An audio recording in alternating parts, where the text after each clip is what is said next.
سلام علیکم و رحمت الله و برکاته. برادران عزیز گرامی قدر، الله عزوجل هر یک شما را نگهبان باشد و با فرارسی فصل یعنی که زمستان شده است میخوام چند چیزهای ویتامین ها و چیزهایی که برای کودکان و برای کلانتران فایده‌ناک است ان شاء الله میخوام برای شما پیشنهاد کنم. یک از بهترین ویتامین های هسته ملینکی سلطان در وجود این امگا 3 داره، امگا 6 داره، امگا 9 داره، ویتامین A داره، ویتامین D داره، ویتامین E داره، اپیتیت کودک خوب میکنه، زرینیش خوب میکنه، ایمونیتیتش در این فصل مثلا کمپلیت میکنه و بسیاری چیزهای خوب دارد. و همچنین داریم ریبن ژیر مثلا برای زرینیش، برای دیلش و برای اپیتیتش هم ایش هم خوب کردن است و برای گرمان راستش مثلا که راست کودک خوب کردن، یعنی که ریبن ژیر ان شاء الله. و همچنین داریم امگا 3. بسیاری ها شما میدونید مثلا که امگا 3 چی است. بسیار این برای آدمای کلانسالا است که برای دیل شوا، برای کار کردن دیل چی کند، خوبتر کند، آسان کند، مقصد که خون انسان را چی میکند، یعنی تنکتر میکند که تا که انسان دیلش خوبتر کار کند و زورش نیاد. و اینچنین داریم ایمبیر.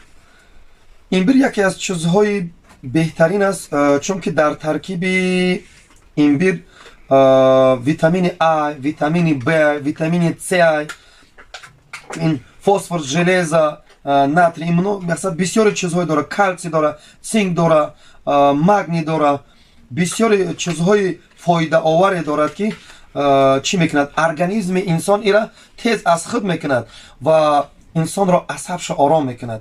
تیز برای مثلا بگیم که بقوت کردن انسان است در این فصل عموما، در فصل زمستان گفتن هستم. و همچنین داریم 4 ویتامین. 4 ویتامین بسیار این ویتامین برای مثلا که خردسالان است، برای کودکان است. ایرام برای زرینی کودکان را بهتر خوبترش مثلا برای اشتیاش و برای رشد و برای بسیاری کودکای هسته که الرژی دارن یا شکمش مثلا در میکنن، زود میگن برسی دارن، این هم بهترین چیز است. کپسول مثلا خوردنش برای کودک خیلی آسان است، یعنی رنگی آوش بریم بگیم چی نیست، قی نیست که کودک از زیر بیار، زور بیار. کپسول میتش ان شاء الله مثلا میخرن ان شاء الله. و 4 ویتامین داریم، 4 ویتامین کپسولش داریم برای انسان هایی که چی میکنن، ژلودکش شکم درد میشوند، شکم درد میشوند، هم اوکریپلیت میکنن و هم مثلا شکم رویش و کم میکنن و هم ایمونیتت شو بقوت میکند، مثلا تیز و تنوید میکند ایمونیتت. 4 ویتامین کپسول است.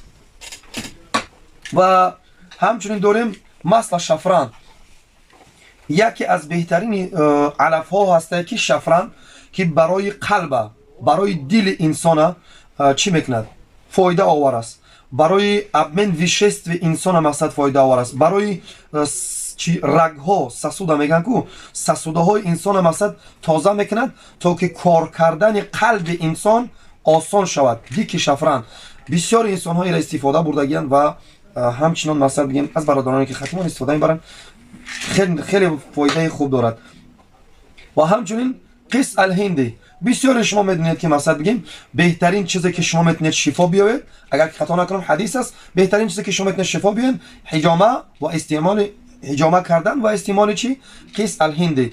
قص الهندی درباره اینو بسیار گفتگی هستیم که بسیار فایده آور است برای کرم، برای مثلا بگیم پوست بدن مثلا ملایم کردن، زیبا کردن. و انوریز برای اصلا برای خردسالا هستند، خردسالایی که شبها مثلا خودشون قبیده نمیتونن، یعنی من بسیار خودشون قبیده نمیتونن خردسالا. و همچنین برای کلانسالان هم هستند، برای کلانسالان هم هستند، لیکن برای کودکان را مثال بگیم اصلا بسیار برای کودکان هستند، لیکن کلانسالا هم میتونن که استفاده برن. انوریز. و داریم خلطت عربسکی. خلطت عربسکی عالمان عرب میگویند که اگر که انسان ها میدونستن فایده خلطت این رو به نرخ طلا میخریدن، برای عصب، برای مردینگی را بقوت کردن، فایز اوی مردینگی را زیاد کردن و برای پرستاتیت زیاد کردن، خون تنک کردن، زرینی را، برای زرینی را به نهایت فایده خوب دارد، بسیار فایده دارد. و این چیزی که من گفتم بسیار چیزایی هست که مثلا فایده‌اش خوب هستن. و همچنین 4 ویتامین روغنی سیاه‌دانه با چی شاید کپسولا شای مثلا سمینه شای، بله.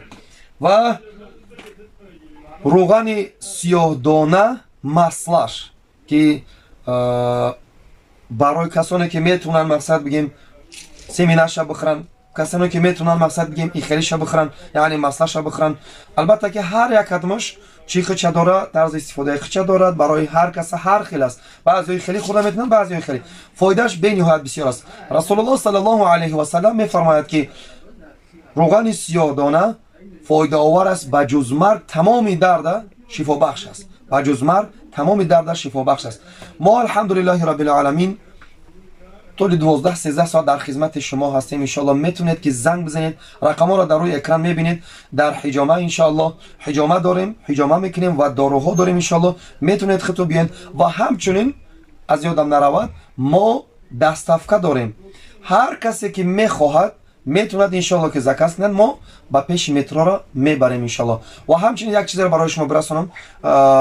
در این وقت حاضر بعضی برادرای هستن که دکومنت ندارن یا برادرایی که پیش ما اومدن میتونن از 4-5 نفر ارث باشن، اگر حجامه ما میتونیم که با پیش اونها را ان شاء الله حجامه بیایم. از 4 نفر بالا باشن، 3-4 نفر بالا باشن، ما میتونیم ان شاء الله که با خانه شما را بیایم یا برادرها را راهی کنیم ان شاء الله شما را حجامه کنن و این داروهایی که هسته همه اینا را برای شما را بیارن ان شاء الله، چیزی که شما زکات کنید ان شاء الله.